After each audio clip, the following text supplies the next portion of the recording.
بسم اللہ الرحمن الرحیم. میں ہوں ڈاکٹر احسن نوید عرفان اور آج ہم ایک بڑے امپورٹنٹ ٹاپک کے اوپر بات کر رہے ہیں اپنے چینل کے اندر. ویلکم ٹو مائی چینل، جس کو ہم کہتے ہیں ہسٹیریا کے دورے، کنورژن ڈس آرڈر یا ہسٹیریا. یہ جو نفسیاتی بیماری ہے یہ عام طور پہ خواتین بعض اوقات مردوں میں کم عمری کے اندر پائی جاتی ہے. اس کی مختلف علامات جو ہیں وہ درج ذیل ہیں، یعنی کہ مثال کے طور پہ ایک دم چیخنا، چلانا، بال نوچنا، یہ بھاگنا دوڑنا، جھٹکے لگنا. اس کو عام حروف کے اندر بچپن سے ہم لوگ سنتے ہیں، فلاں جو ہے اس کے پاس نہیں جانا، اس کے ساتھ جن ہے، اس کے ساتھ پری ہے. تو اس کو عام الفاظ کے اندر ہم جنات کی بیماری کہتے ہیں، اور ویسے کچھ لوگ اس کو چیوں کی بیماری بھی کہتے ہیں. اس میں مختلف علامات ہوتی ہیں. کچھ کے اندر ایک ہاتھ یا ایک پاؤں کا سن ہو جانا، ایک حصے کا جیسا فالج جیسی کیفیت ہو جانا، ایسے ہو جاتا ہے. کچھ مریض جو ہوتے ہیں ان کی اچانک سے زبان بند ہو جاتی ہے، ایفیزیا والے سمٹمز. کچھ سرگوشی میں بات کر سکتے ہیں، کچھ بالکل چپ ہو جاتے ہیں، میوٹزم کہتے ہیں. کچھ مریض اچانک سے اندھے ہو جاتے ہیں، کچھ اچانک سے بہرے ہو جاتے ہیں، اور کچھ ایسے ہوتے ہیں کہ جو گھنٹے گھنٹوں تک بے ہوش رہتے ہیں. اب بعض مریض جو ہوتے ہیں وہ ان کو اتنی تکلیف ہوتی ہے کہ وہ چھاتی یا پیٹ کے اندر ان کو جب سخت ترین دورہ آتا ہے اس کا، تو وہ لوٹ پوٹ جاتے ہیں اس کے اندر. اچھا، یہ بیماری بہت زیادہ عام ہے.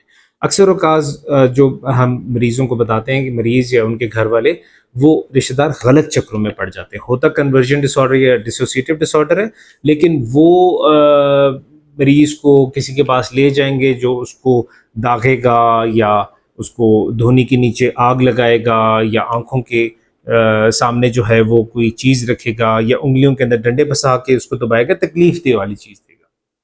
تو جو بے علم قسم کے جو عامل ہوتے ہیں، تو ہمارے وہ عامل ہیں جن کو پتہ ہے، آئیڈیا ہے، جو مستند ہیں، لیکن کچھ ایسے ہوتے ہیں کہ جو ان کو آئیڈیا نہیں ہوتا اور ان کے پاس لے جاتے ہیں.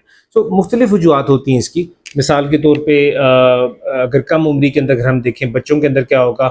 پسند ناپسند، اسکول میں اساتذہ کا خوف، کسی مضمون میں کمزوری، کلاس فیلوز کا خوف یعنی کہ بلینگ جس کو ہم کہتے ہیں، باڈی شیمنگ ہم جس کو کہتے ہیں، امتحان میں نتیجہ آنے کا خوف، اسکول کی جو ٹینشن ہوتی ہے اس کے اندر بھی یہ پایا جاتا ہے. یا ہاسٹل لائف کے اندر بھی رہتے ہوئے زیادہ تر ہم نے دیکھا ہے اسٹوڈنٹس کے اندر آتے ہیں اور یہ چیزیں پائی جاتی ہیں.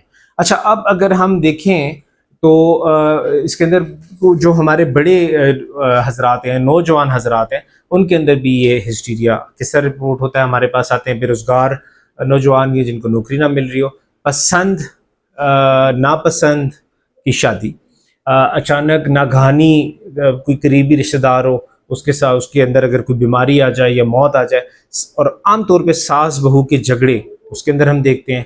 باس کا ڈر یا خوف اس کے اندر دیکھتے ہیں.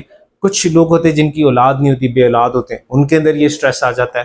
بڑی عمر کے اندر جائیداد کا جھگڑا، اس کے اندر یہ چیز ہمیں دیکھتے ہیں. ہم بزرگوں کے اندر یہ چیز ہوتی ہے. اولاد کی نافرمانی یا نظر انداز کرنا اپنے والدین کو، مالی پریشانیاں. اس کے علاوہ خاوند بیوی یا اولاد کو اگر کوئی خطرناک بیماری ہو، یا پینشنرز یا ریٹائرمنٹ والے جو ایک فیز ہوتا ہے اس کے اندر. اب اس کا جو علاج ہوتا ہے اس میں نفسیاتی اور جسمانی وجوہات ہمیں تلاش کرنی پڑتی ہیں.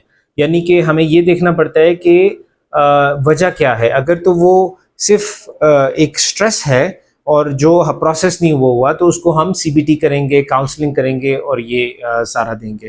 لیکن ایسے مریض کو لیسکس کا انجیکشن لگا دینا، تکلیف والی چیز دے دینا، فنکشنل کہہ دینا، یہ جو چیز ہوتی ہے یہ ایسی چیز ہے کہ جس سے مریض ٹھیک نہیں ہوتا. مقصد تو یہ ہوتا ہے کہ مریض ہمارے پاس آئے اور ہم اس کو ٹھیک کر لیں، اور ٹھیک رکھنے کے لیے آبویسلی مریض جو ہے اس کو کاؤنسلنگ کرنی چاہیے، سائیکو تھراپی کرنی چاہیے.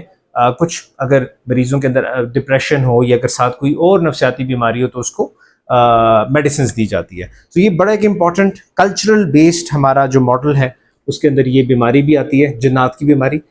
جس کو ہم ہسٹیریا، کنورژن ڈس آرڈر یا ڈسوسیٹیو ڈس آرڈر کہتے ہیں اپنی اصطلاح میں. تو آج ہم نے اس کے اوپر بات کی، اور مزید ٹاپکس کے لیے آپ ضرور اس چینل کو سبسکرائب کریں اور انشاءاللہ ان ٹچ رہیں.